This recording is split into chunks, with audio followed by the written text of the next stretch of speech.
source du fait de ne pas faire la remise-reprise avec le diable. Amen.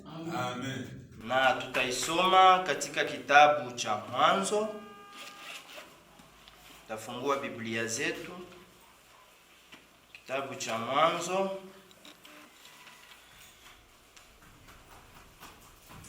Mwanzo sura yake ni ya 31 na tunasoma mstari wa 34 na 35. Nitasoma kwa Kifaransa, na kama kuna yule ambaye ana Biblia ya Swahili vile vile atatusomea. Genèse chapitre 31 34 jusqu'à 35, je vais lire dans le nom du Seigneur. Amen. Rachel avait pris le téraphim, les avait mis sous le banc du chameau et s'était assise dessus. Laban fouilla toute la tente et ne trouva rien. Elle dit à son père: que mon Seigneur ne se fâche point si je ne puis me lever devant toi, car j'ai ce qui est ordinaire aux femmes. Il chercha et ne trouva point le téraphim. Amen. Amen. Sijue kama kuna mtu ambaye amepata kwa Kiswahili atusomee vile vile.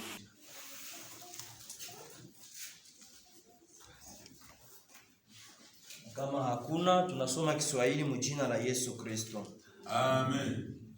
Rakeli alikuwa ametua zile sanamu, akazificha chini ya matandikio ya ngamia ya kuketi juu yake. Labani akazitafuta katika hema lote, lakini hakuzipata. Halafu Rakeli akamwambia baba yake: tafadhali baba, usiuzike, maana siwezi kusimama mbele yako kwa sababu niko katika siku zangu. Basi Labani akatafuta sanamu za miungu yake, lakini hakuzipata. Amen. Amen. Bwana Yesu asifiwe. Amen. Bwana Yesu asifiwe sana. Amen. Nimekwambia leo tuna develope pointi ya 3 ama source ya 3 ambayo inaweza kufanya kwamba mtu ateseke. Na nimekwambia tutazungumzia souffrance source du fait de ne pas faire la remise-reprise avec le diable. Mbele twende mbali mu mafundisho, nilitaka kwanza tutafute kuelewa ce que signifie remise et reprise. Amen, amen. Amen. Definition yenye ilikuwa mkichwa yangu ina définir une remise-reprise comme une action de mettre à la disposition de quelqu'un tout ce qui lui appartient si on veut se séparer avec lui pour de bon. Amen. Amen. Si tu veux te séparer avec quelqu'un pour du bon, kunakuwa ce qu'on appelle remise-reprise. Na sasa watu wenye walishakatumika mu makampuni wanaweza kuielewa sana kunishinda mimi.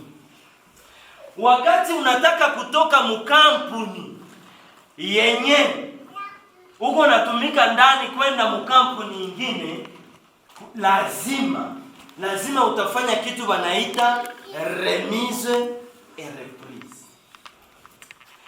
Ukifanya buyuwai yaseme unaenda na ukupana vitu ya watu, ile mezo iko na obligation ya kukuya kutafuta kokote kwenye utakuwa.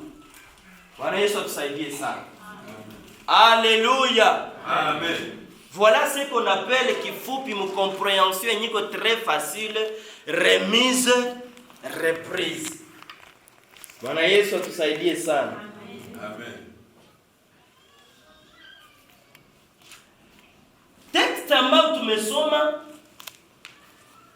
mwiki kitabu cha Mwanzo sura yake 31, 34, 35 iko na turelate histoire ya Laban na Yakobo.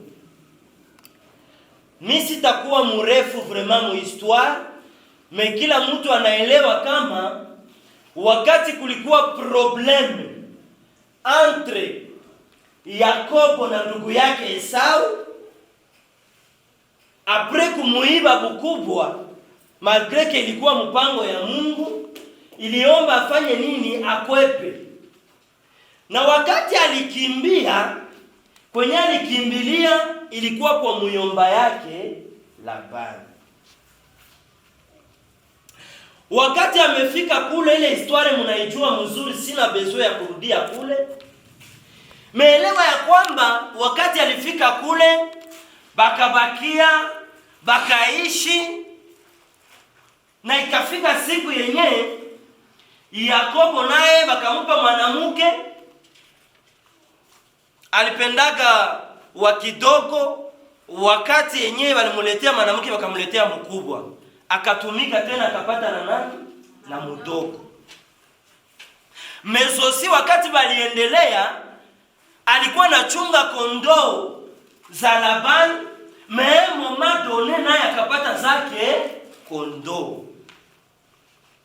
Na sasa hiki kitabu yenye tumesoma, ukianzia ile chapitre 31, yote inarelate namuna jinsi separation ya Labani na Yakobo ilikuwa. Amen, amen. Unajua kama tuko tunazungumzia kitu kebanaita remise, reprise. Mojawapo yenye naweza kuwa probleme mu maisha ya Mkristo kama haikufanyikaka.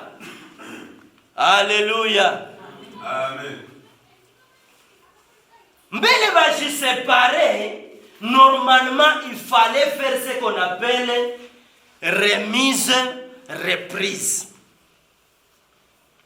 Chose grave, wakati Yakobo anatoka, habakulagaka na nani?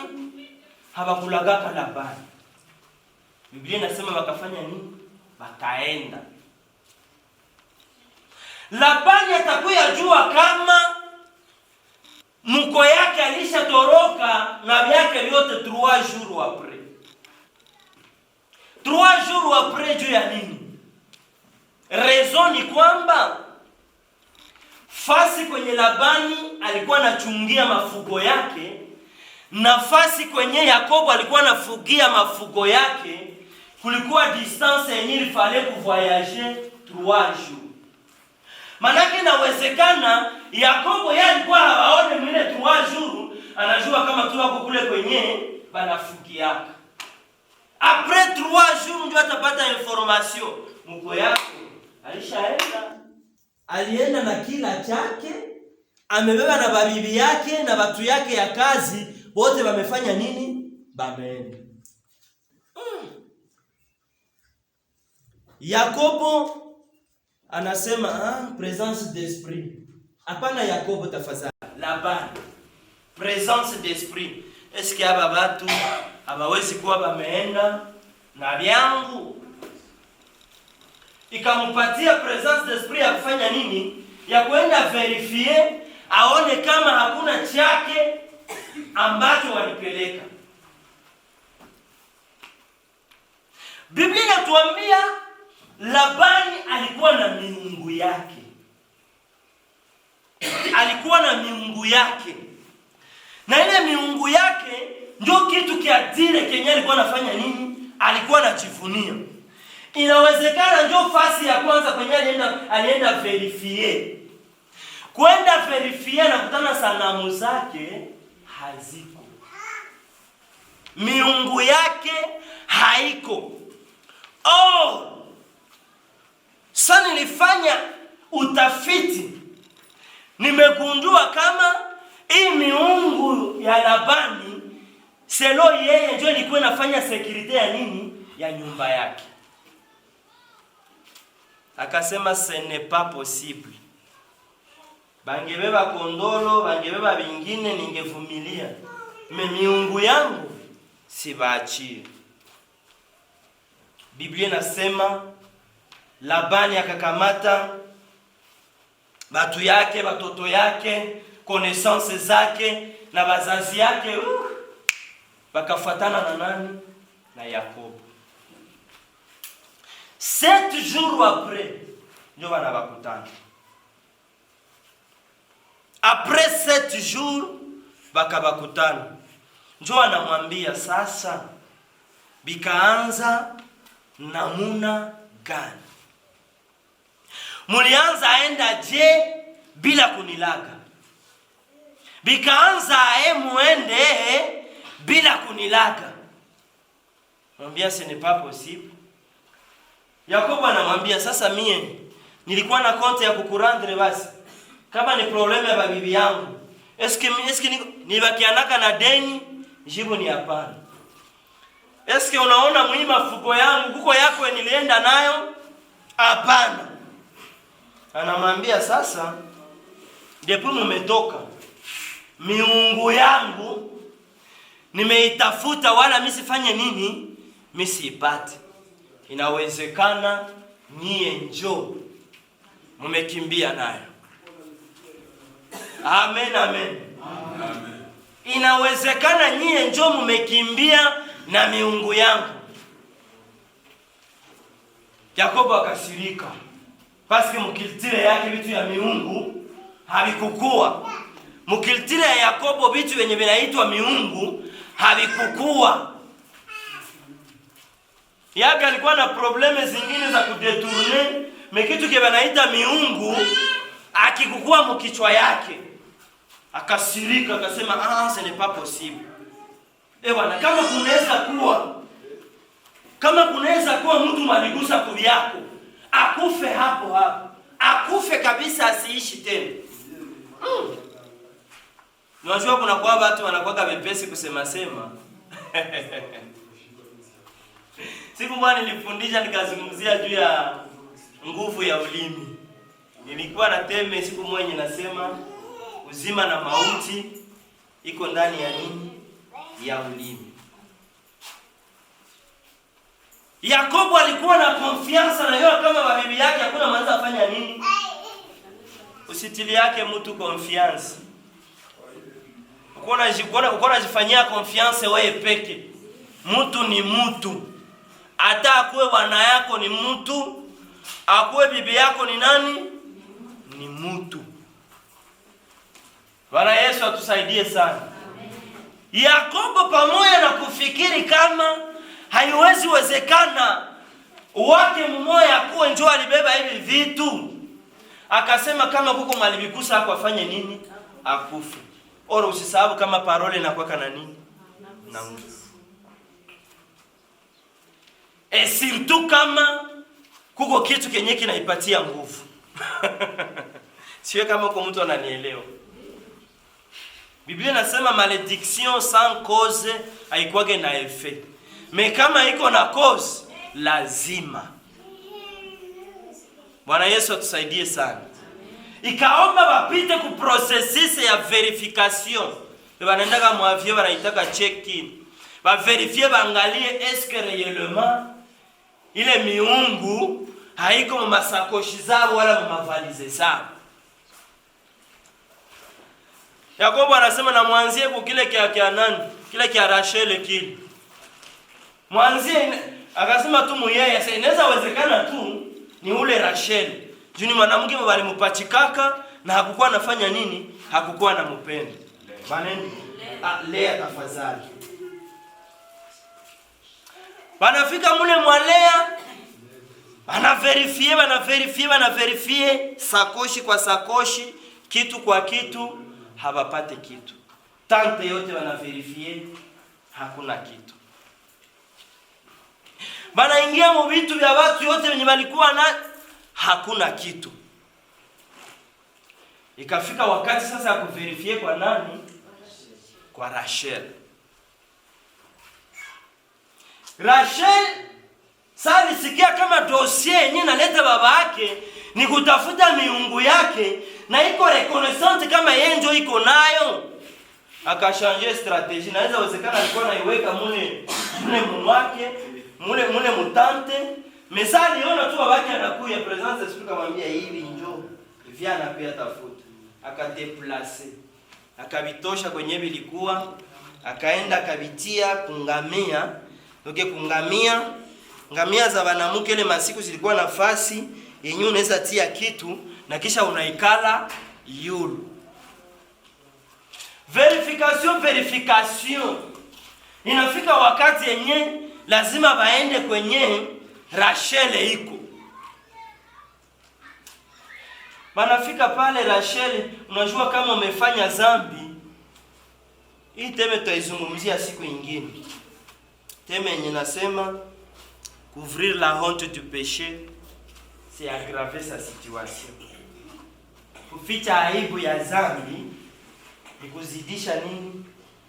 Kuharibisha zaidi. Rachel sawa anafika kwenye babake anataka karibia aanze verify kungamia anamwambia baba sorry, pardon. Usipime hata unasogelea hapa. Mimi niko kusiku zangu za banani? Baba mama. Oh! Balikuwa na loi yenyewe na dekrete kama mwanamke akikuwa kusiku zake na kumzogelea wasifanye nini? Attention. Kama umefanya zambi kwa unakuwa mwepesi kuitubu.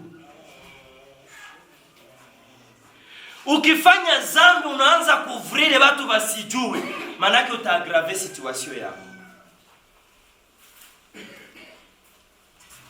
Rachel apare kwanza zambi ya kuiba miungu ya baba yake, anaongeza hapo ingine zambi ya nini? Ya bovu.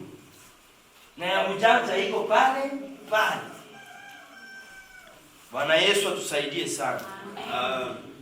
Basi Labani mwenyewe ameambia kama bako kusiku za wanamke atafanya nini? Nani watasogelea ile ngamia? Hakuna mwenye atafanya nini? Kwa Rachel ni mission accomplie. Mais c'est pas encore la fin. Bwana Yesu atusaidie sana. Haleluya. Amen.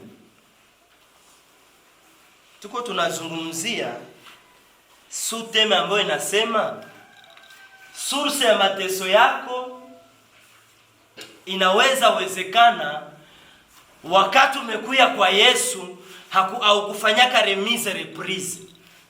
Nimekuambia kama remise reprise inafanyikaka wakati mtu alikuwa anatumika mkampuni fulani, akiamua kuiacha anaremetre kila kitu kia ile kampuni.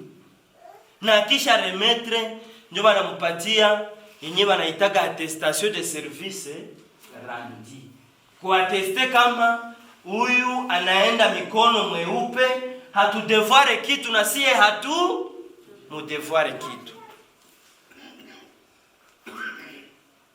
Bwana Yesu atusaidie sana. Haleluya. Amen. Basi wakati Labani hakuna gisi ya guse kubitu ya musika yake naisha panda kungamia na iko kusiku zake za wanamke, basi kaomba histoire ifanye nini? Ishie pale. Ikakuwa sasa wakaingia mu etape ya kulagana.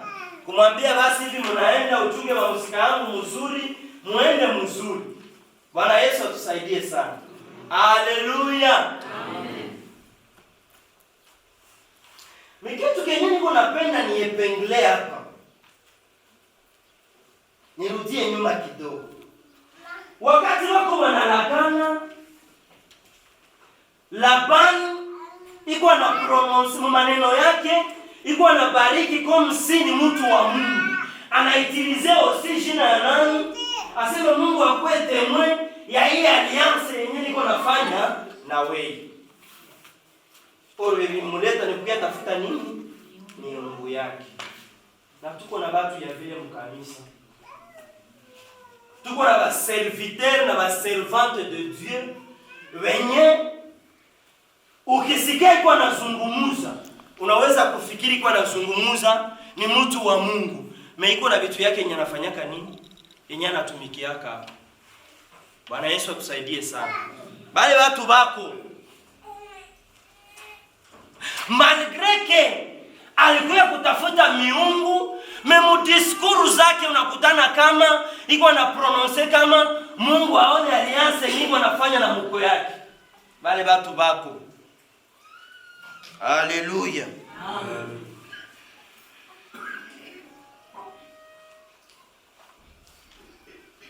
Kuko ba serviteur de Dieu ba mingi benye banajikashe derrière jina ya Mungu, mais en vrai dire kama ukiverifier hakuna kitu cha Mungu.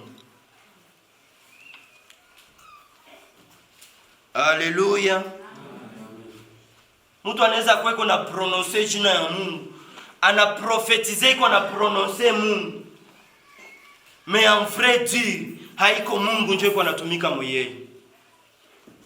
Mfano hai iko mu Acte 16:17.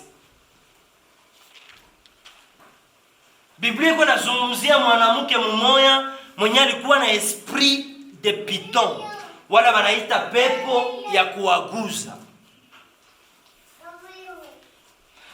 Aseme huyu mama alikuwa anaona Petro wanapita pale kila siku, anaanza lalamika, anasema hawa ni watumishi ya Mungu, na mfanye nini?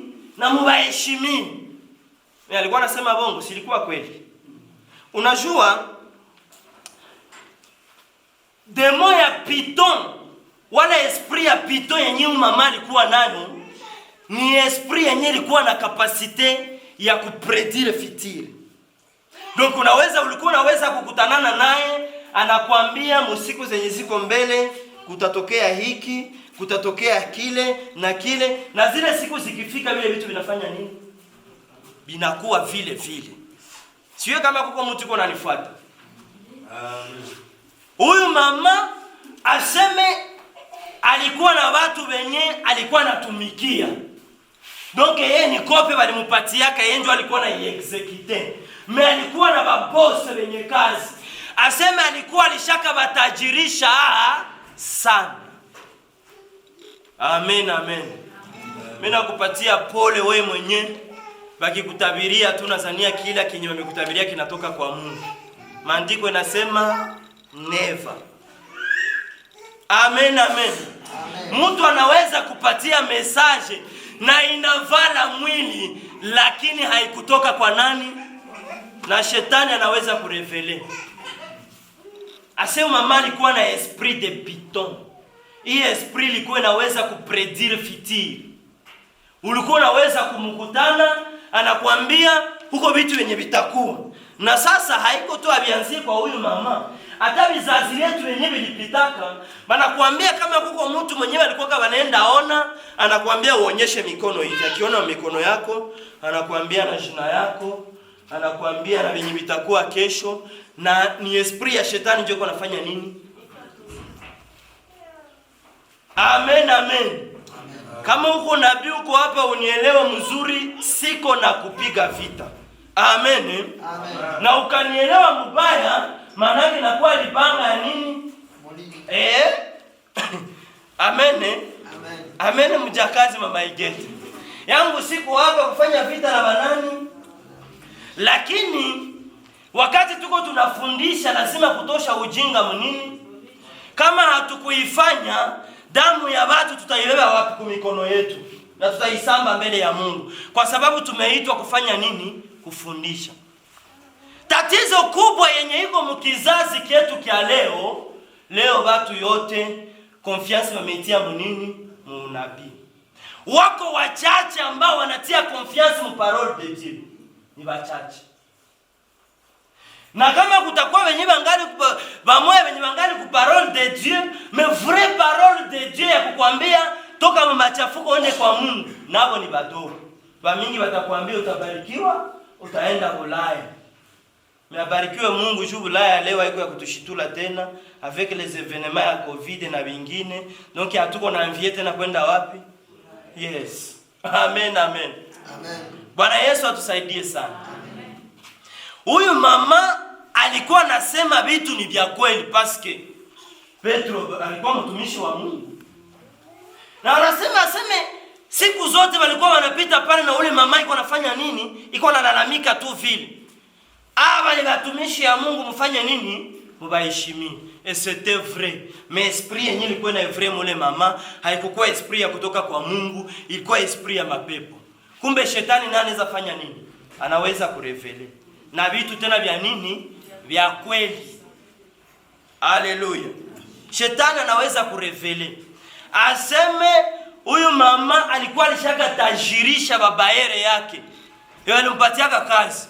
Alikuwa alishaka batajirisha sana. Manake bakubeba makuta kule walikuwa ba mingi sana. Hiko tu sawa leo. Ukisikia aseme kule njoo kwenye wako wanatabiri vya kweli, unafanya nini? Unaendea kule. Bwana Yesu atusaidie sana. Haleluya.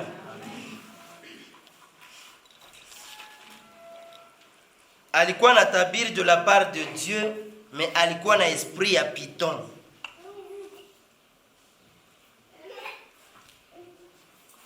Jo maana Mkristo mwenzangu lazima uwe na akili tena uwe makini.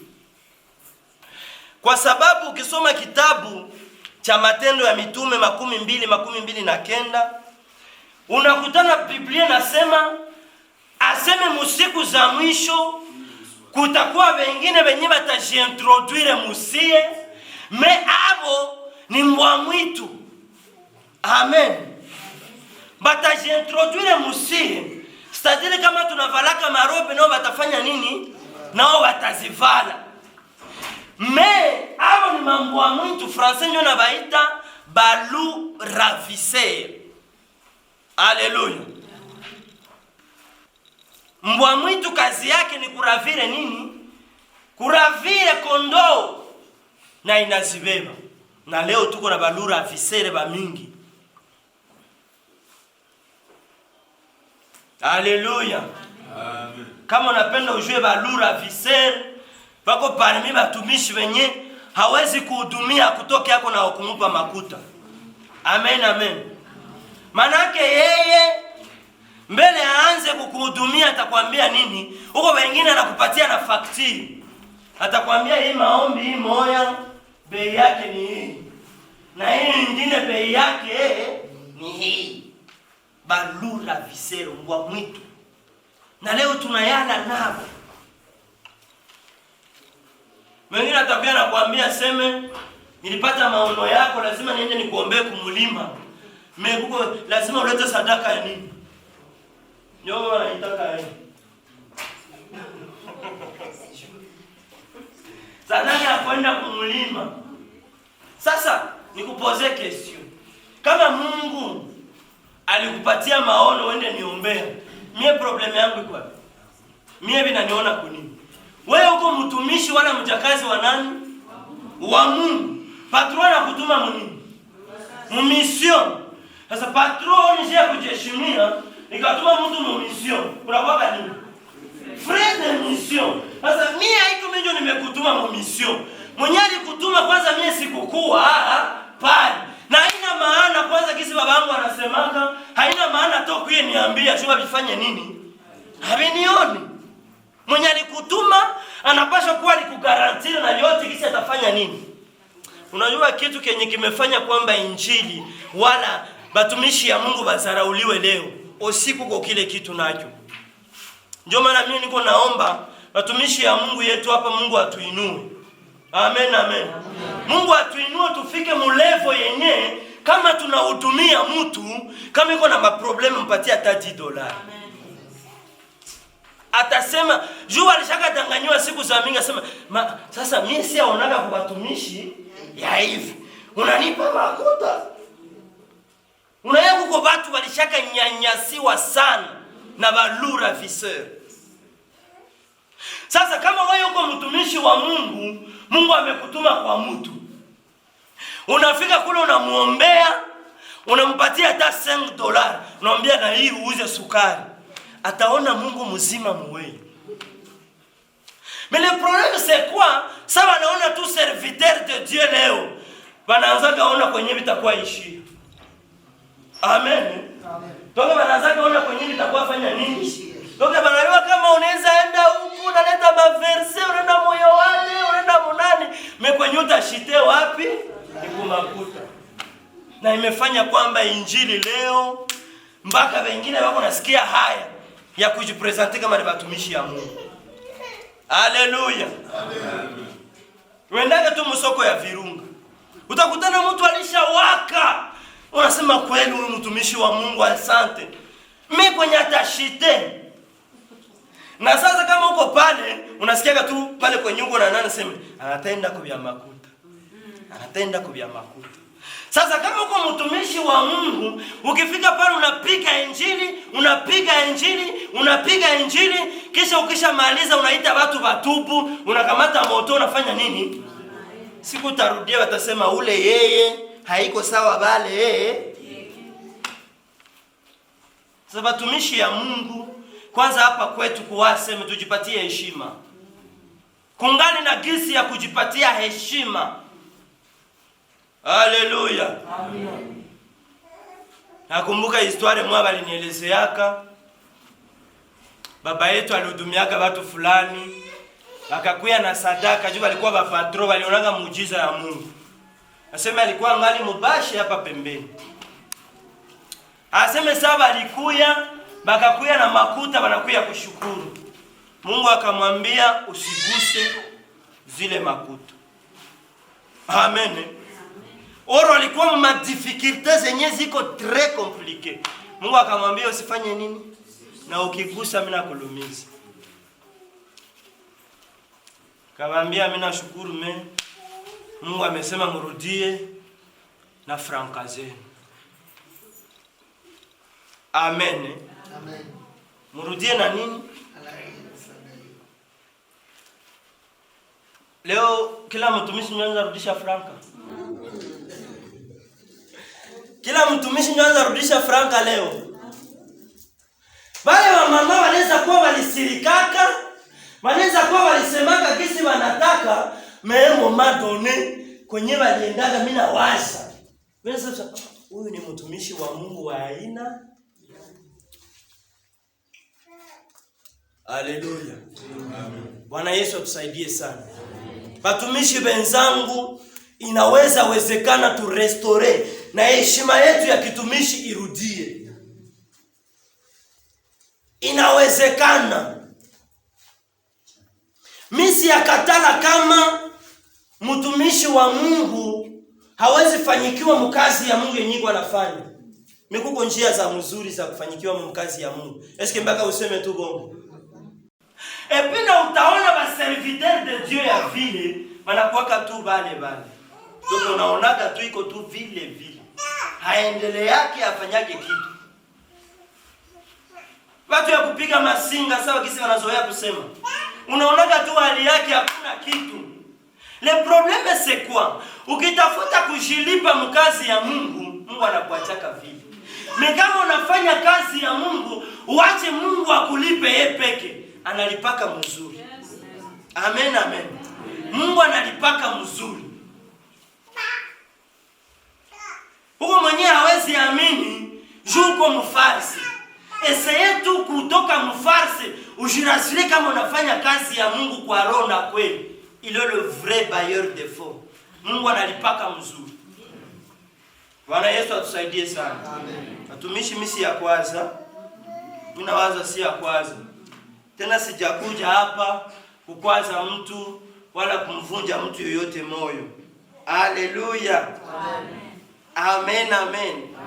Lakini tujue kama balula visere. Kwanza mwiki kizazi mbwa mwitu ni za mingi sana. Tutakuwa na siku ya kuongelea mbwa mwitu, haiko leo. Haleluya. Turudie kwenye tuko. Par rapport ya sous-thème yenye tuko tuna developer, yenye iko intitulé remise reprise. Na niko nakwambia kama haikufanyika mzuri, shetani kila kwa huko anaweza kuja kukureklame. Nimekuambia kama Labani kitu kenye kilifanya kwamba akuya anakimbia kwa Yakobo, le problème c'est que musika yake alienda na nini? Na miungu ya baba yake. Haleluya. Amen. Alienda na miungu ya baba yake. Haleluya.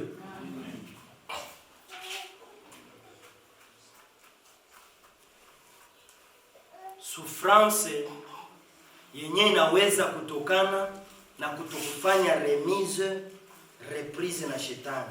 Kutokufanya remise reprise na shetani sikuwa.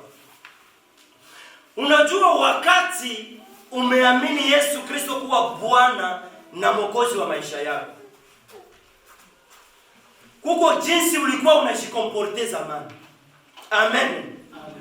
Kuko wewe wa zamani na hauyafanya nini? Na hauyakutana Yesu Kristo.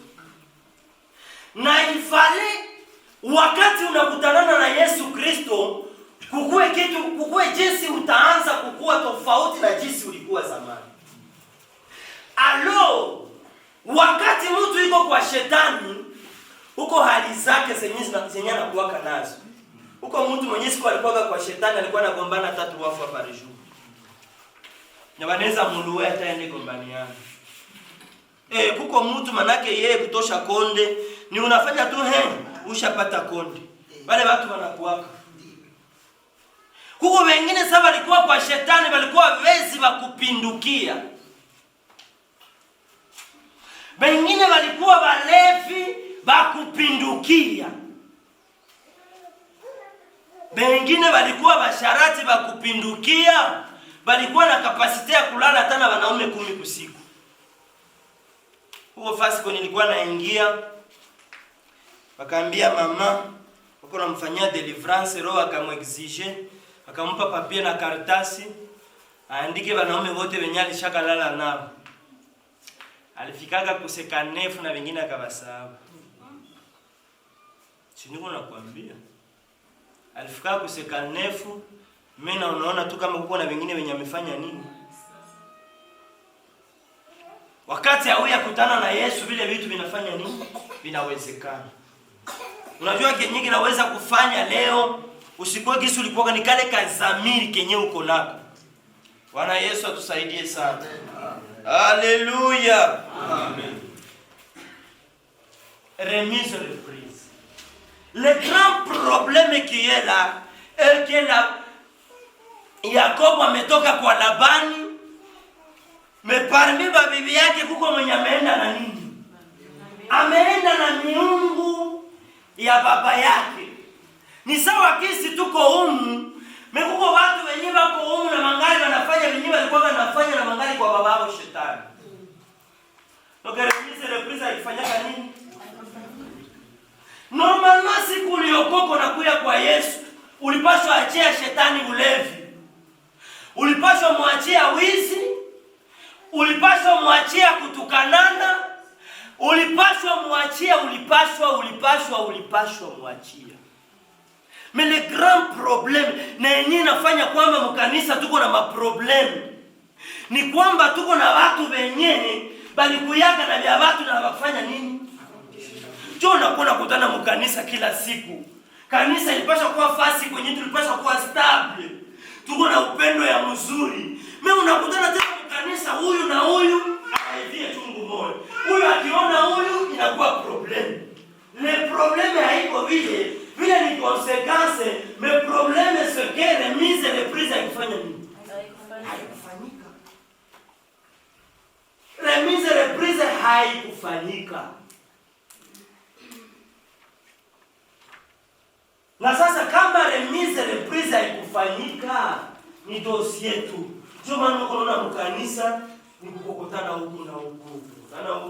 Kitu kia kesi leta probleme. Kitu kenye watu hawawezi fia unakutana huko. Ndio Patricia anaimba seme alikuwa anazania atakutana dunia iko nje, mimi amekwenda mkanisa tena nakutana nini? Dunia. Dossier remise reprise haikufanyika. Ule manguo wenyewe uko unavala. Mimi nguo kwenyewe ulikuwa uko unavala ifale ubakie.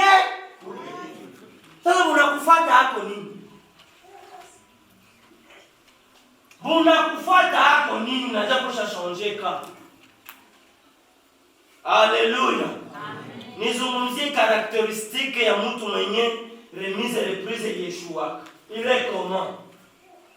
Probleme watu wabako naandika. Amen, amen. Bwana Yesu atusaidie sana. Karakteristike ya mtu mwenye remise reprise Yeshua. Anakuwaka namuna gani?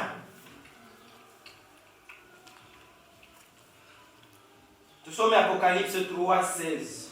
Tusikie nasema nini.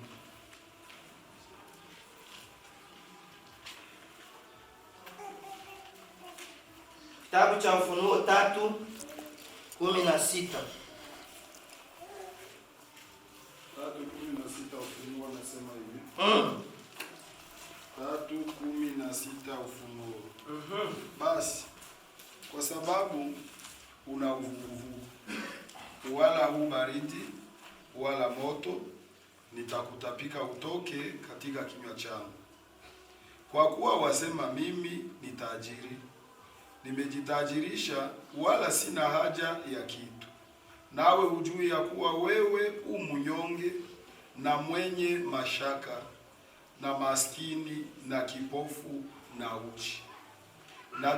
Nakupa shauri, ununue kwangu dhahabu iliyosafishwa kwa moto, upate kuwa tajiri, na mavazi meupe upate kuvaa, aibu ya uchi wako isionekane, na dawa ya macho ya kujipaka macho yako upate kuona. Amen. Amen. Bwana Yesu tusaidie. Amen. Upekee ya mtu mwenye remise reprise na shetani iliyeshuwaka. Huyu mtu hakuwake moto na hakuwake baridi. Amen. Il n'est ni chaud ni froid. Manake iko tiede. Ndio wanamuitaga mvuguvugu. Ndio mtu mwenye haiko moto na haiko baridi. Ba Fransa wanamuita iko tiede. Celui qui est tiède, c'est celui qui connaît l'évangile, mais que tous les moyens de grâce, tout amour du Sauveur n'ont pas pu gagner assez pour l'arracher de lui-même ou du monde. Donc, mtu mwenye ni mvuguvugu, ni mtu mwenye kwanza alishaka sikia nini? Injili. Donc, haiko kusema haya sikiaga injili. Injili huyu mtu alishaka ipokea. Lakini sasa neema ya kusema abadilike kikweli kweli haiyarahisiraka kumurelashe, kumbuto wala kumbadilisha wala kufanya kwamba aachane na dunia. Mimi anajua nini? Neno la Mungu. Na sasa hakuna probleme serie sawa ukutanane na mtu mwenye alishakaanguka na anayua parole de Dieu. Atakupiga maverse na anazijua. Ete tunaweza kuya mpira na kutana yeye, manake anavijua sana kukushinda. Bwana Yesu atusaidie sana. Biblia inamuita mvuguvugu. Mathayo 6:24 inasema mtu hawezi weza kutumikia nani? Babwana wawili. Hawezi kutumikia babwana wawili wewe peke. Tatizo ya kabambi tuko nayo mkanisa na yenyewe nafanya kwamba Bakristo tunateseka mpaka wapagani wanaanza kusema mbona nyinyi ndio mnaondaka omba. Tatizo lingine la mingi katikati yetu kuko wenye ni wavuguvugu. Haiko moto na haiko baridi. Sasa luanje yetu mchini. Unaona anacheza unasema kweli huyu dada. Hata huyu msatu taluwe, ataluwe. Na akifika kwenye mambo anacheza na muziki ya kidunia tena anafanya nini? Analuwe. Haiko moto na haiko. Hauwezi weza kuservire babwana wawili wewe peke.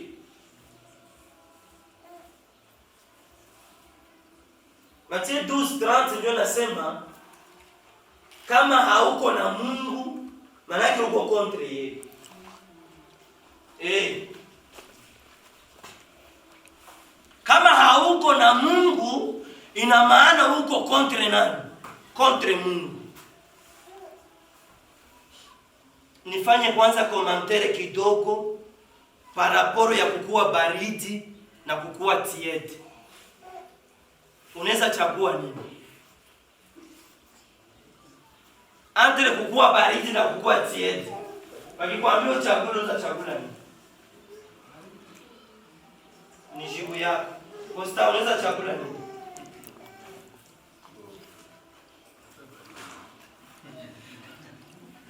Mzee wangu unaweza chagua nini? Wakwambia uchague entre kukua tiete na kukua baridi. Unaweza chagua nini?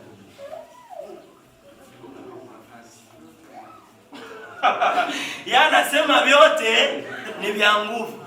Mimi analize yangu. Mimi naungana na watu wawili. Juu ya nini? Mtu mwenye iko baridi omwe iko na position. Sawa? Mwenye iko baridi ni mwenye manake vyake haviko vya kuficha. Muluga ya mamangu wanamuitaka chibi chibone. Donc kama yeye ni mbaraka nafanya sana. Na naheshimia verse inasema wa kuchafuka azidi kufanya nini? Yes. Ndio kama ni kukunywa pombe anaweza anza asubuhi anafika na sasa huyu ni wa mzuri juu ya nini? Laputa mwile vyake wenyewe anafanya inaweza wezekana siku moja kutanake na Yesu. Sawa? Inaweza wezekana siku moja kuko tukisi Mungu atafanyaka anaregrete vile vyenye ndani. Anatafuta njia nini? Ya wokovu. Mtu mwenye iko tiete, injili anaijua. Anaweza kuwa ashaka fundisha na nini? Na kumasababu. Na anaweza kuwa ni mwimbaji wapi? Mkanisa. Anaweza kuwa hata nabii, mwalimu na vingine yote tunafanyaka mkanisa. Bwana Yesu atusaidie sana. Yeye kama ni injili, huyu mtu alishaka ipokea. Et donc yeye ni chumvi yenyewe ilisharibika. Ni chumvi yenyewe ilishafanya nini?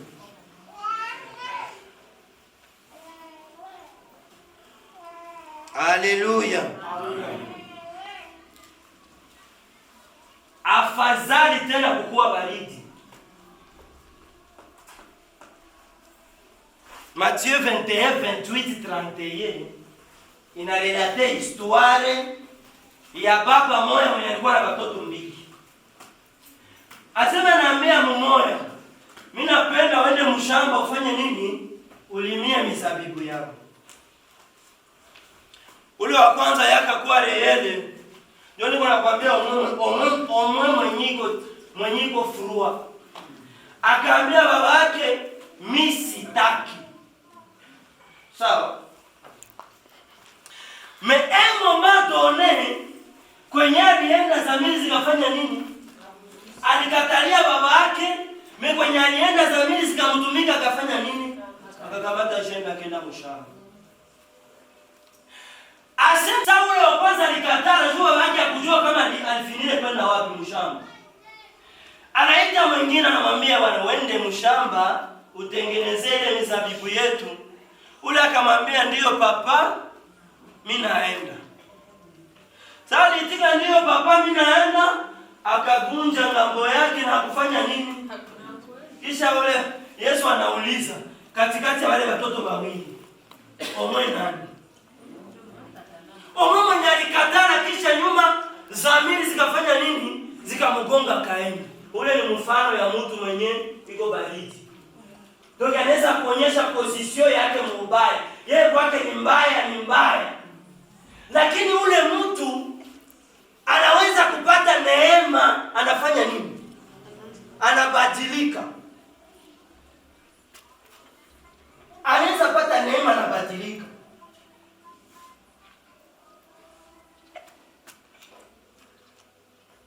Memonyiko tiede. Yeye anajua parole de Dieu. Anaijua me anashindwa kuitumikia. Donc œuvre ya evangile kwake iko automatiquement sawa chumvi yenye ishafanya nini? Yenye ishamwagikia mudongo. Wala chumvi ipoteze nani? Ipoteze thamani yake. Basi iko na faida tena mkinyo. Donc kwa ule hakuna tena cha kufanya. Haleluya. Amen. Donc yeye iko sawa chumvi yenye imepoteza nini? Thamani yake. Na sasa tunatiaga chumvi mchakula hivi ipatie nini? Hasa ukamata chumvi na itia mchakula, haiproduce venye tunaiwe na produce, hakiko na maana. Na chakula utaitupa. Bwana Yesu atusaidie sana. Deuxième caractéristique ya mtu mwenye alirate ce qu'on appelle remise reprise ni kwamba huyu mtu malgré que sisi tunawazia kama iko mu Yesu, kuko circonstances zenye zinamkutanaka, anashituka yeye peke, anareagire kisa alikuwa anafanya nini? Kisa alikuwa anareagire na ngali kwa shetani. Alléluia. Amen. Il est prêt à se comporter comme il le faisait avant de recevoir Jésus-Christ. Huko mtu mwenye unaweza kutana na kuambia bwana, hivi Kristo ndio anatubaka wanafanya nini? Wanatuzoea. Mwa kwanza nibukamate nibufanye nini? Nibutoshe nikuonyeshe kisi nilikuwaka wa zamani. Na pale Bwana Yesu atusaidie sana. Remise reprise haikufanyaka nini? Remise reprise haikureishira. Ukisoma Jean 21 kushuka mpaka kule kuseti, utakutana habari za Simoni Petro. Eske mnajua kama Roho Mtakatifu ashuke, Petro alikuwa anatembea na Yesu, me alikuwa hayaokoka kikweli kweli. Alikuwa angali na vitu yake vyote venye alikuwa anafanya nini? Alikuwa anategaka nalo. Alikuwa angali nalo. Na njoo ule mwenye sasa anakuja kamata Yesu anamwambia mwenyiko na mpanga yake anze sasa mimi niko na mbili zangu njoo hizi. Pale katosha mimi zangu njoo hizi. Maana alikuwa angali ule vrai Simoni Petro mwenye, donc alikuwa angali vile kisi alikuwa. Na sasa cha kushangaza, wakati Yesu amekufa, yeye ule anarekipere wenzake na wewe tena wapi? Bahari ya Tiberia. Anafanya nini? Anabarekipe. Niko nawaambia kama huyu Mkristo wa hivi ni mwenye, kama kuna kwa tu circumstance ya maisha, kakitu tu kanajitokeza hivi, anavana kaskete yake ya zamani. Kama alikuwa baraka alishaka viacha tena anasema mbona hivi ilikuwa vinanisaidia. Tena anafanya nini? Haleluya. Bwana Yesu atusaidie sana. Amen. Il est prêt à se comporter comme il le faisait avant de recevoir Jésus-Christ. Alléluia. Amen. Alléluia. Amen.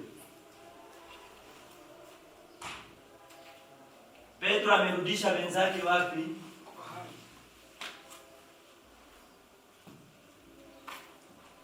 Nenda wezekana aliwaambiaka, si nilikuwa nawaambia au Mesia. Nilikuwa nawaambiaka. Niwaambiana msitupe yenu on ne sait jamais.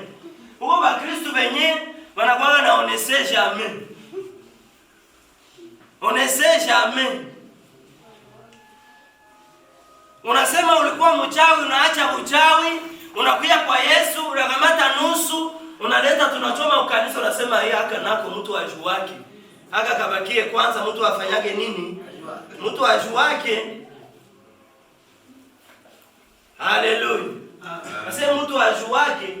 Petro siku zote zatembeaga na Yesu. Alikuwa ngali na on sait jamais yake. Ilikuwa pale pale on sait jamais. Mtu ajuake. Kule kubahari ndio kwenye Yesu anamukuta sasa. Anamlapisha mara ngapi? Mara 3. Eske unanipenda? Wale alikuwa na mfere signé de charge.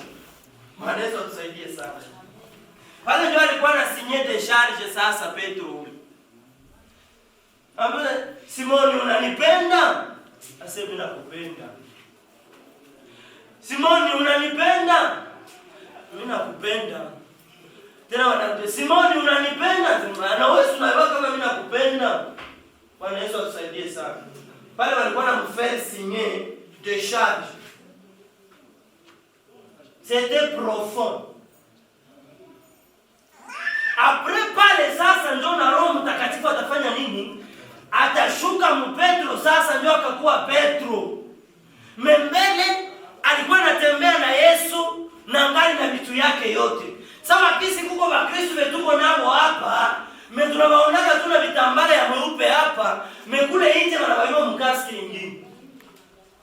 Hata mkanisa, huko wengine tunajua tunajua kaski nyingine, paraporo na nyingine wanapaswa kuwa nayo. Bwana Yesu atusaidie sana. Nimekwambia kama vitu wenyewe vinatutesa mkanisa ni kwamba tuko na watu wenye hawakuachaka vyao kwa shetani, walikuja navyo mpaka mkanisa. Ndio utakutana mtu anasumbua watu mkanisa. Le problème haiko kusumbua. Ile kusumbua ni consequence.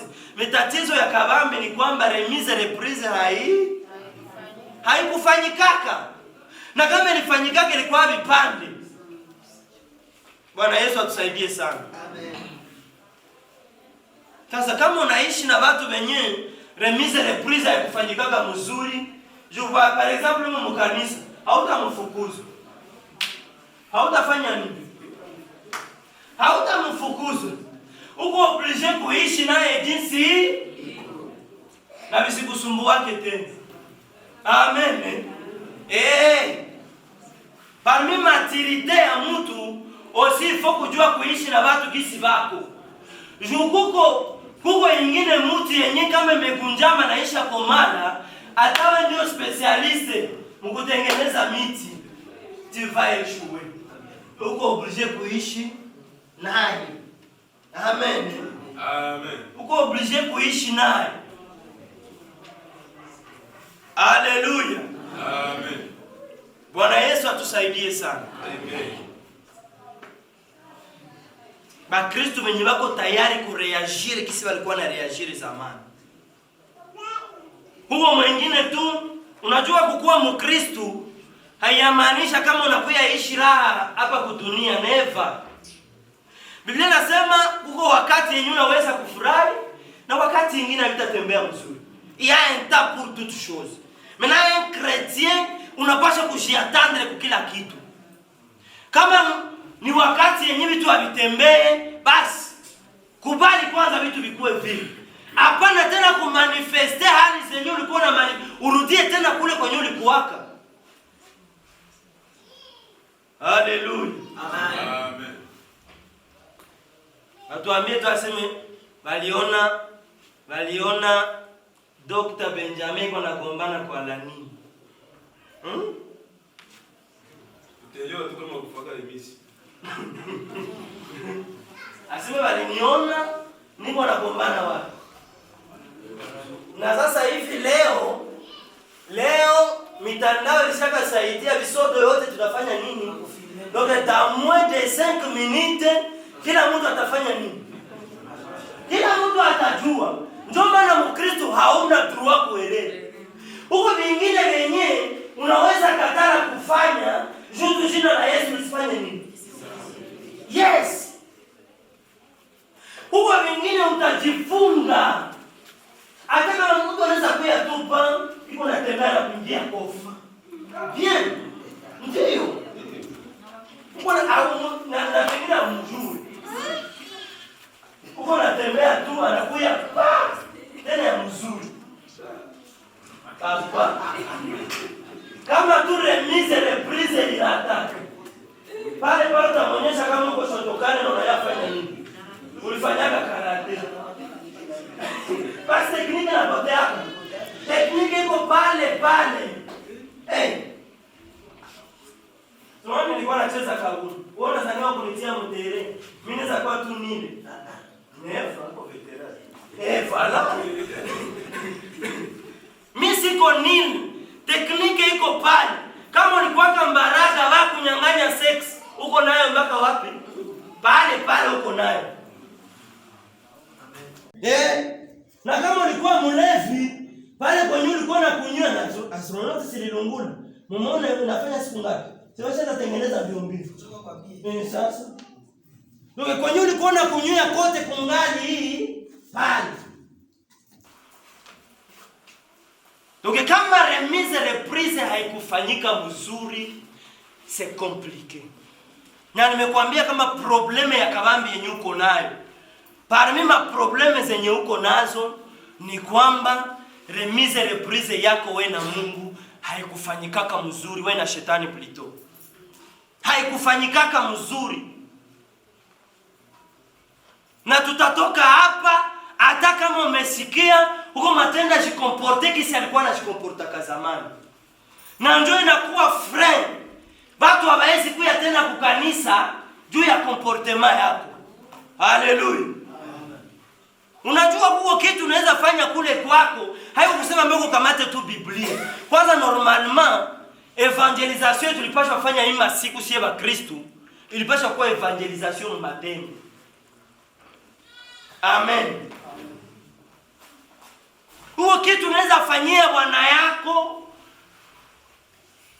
Anakuambia sema maraba dimanche tutaenda na wewe kukanisa. Mimi utamleta yeye. Anajioneaka kama yeye mwenyewe aku yake na wewe mwenyewe unakuyaka ni sawa. Basi atakuya fanya nini? Haleluya. Bwana Yesu atusaidie sana. Remise reprise.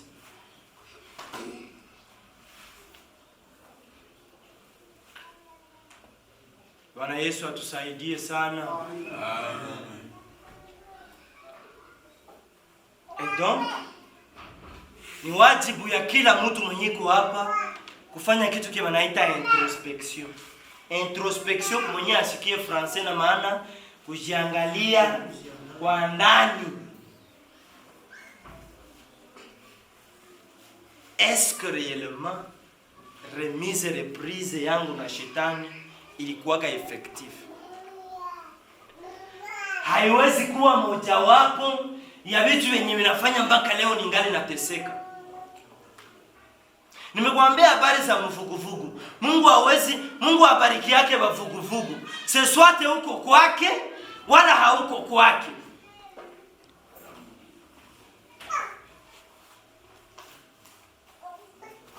Introduction enseignement ndio nilikuwa nakwambia kama huko watu wenyewe watakufaka kubuyi yenye ina sukari. Wewe tu na Michael Jackson mkutanane mnaikala pamoja kuzimuni mmoja. Ona Michael alishukulia yake raha akafanya nini? Akamaliza yeye ya mbingu haiko. Mewe na raha ya dunia haupate na mbinguni unafanya nini? Bwana Yesu atusaidie sana. Message ya leo ilikuwa tu kutaka kukuambia uverifie uone kama remise reprise ilifanyikaka mzuri. Na kama haikufanyikaka, ungali na wakati ya kufanya nini? Ungali na wakati ya kuifanya. Bwana Yesu atusaidie sana. Wewe njoo unajua nini ulikuwa kama mbele ukutanane na Yesu Kristo. Tuache vitu ya kutubu kitu kenye ulitubu saa hii, tena kesho unakuya kile kile. Tena kesho unakuya kile kile. Siku mwanda afundisha nizungumzie namna gani kushinda dhambi ya kurudia rudia. Mungu akitupea neema, tazungumzia siku nyingine namna gani kushinda dhambi ya kurudia rudia. Haleluya. Ile ndio ilikuwa message yako pour aujourd'hui. Tunakushukuru wewe mwenyewe ulitufuata, na tunashukuru watu wote wenye wako natufuata kunyumba na watatufuata ku YouTube na mitandao mingine. Mungu akubariki na ujirasire kama leo. Jumie mimi sikujua, mimi unajijua mzuri sana kunishinda. Ujirasire kama leo umefanya remise reprise na shetani, ili kwamba isiwe mojawapo ya vitu vyenye vitakutatiza. Mungu akubariki kwa jina la Yesu Kristo. Amen.